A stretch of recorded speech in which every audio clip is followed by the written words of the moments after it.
And all new at 5 o'clock, Greenville City Police, the Greenville County Sheriff's Office, and South Carolina Highway Patrol paying tribute to those who gave their lives serving their communities today.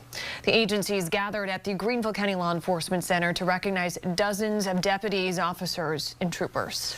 As part of the ceremony, they read the names of all 42 officers recognized by the memorial in front of the Law Enforcement Center. Names going all the way back to 1797. Officials say they gathered today not to just remember, but to honor those who bravely dedicated their lives to service and to honor the families and the loved ones left behind. Our fallen officers were more than uniform protectors. They were fathers, sons, brothers, friends, neighbors, and partners. They lived among us, shared our hopes and dreams, and dedicated themselves to making Greenville a safer and better place for all. Their legacy lives on in the lives they touched, the communities they strengthened, and the many they protected. Now, the most recent name added to that memorial is that of Officer Alan Jacobs, who served with the City of Greenville Police. He died in the line of duty in March 2016.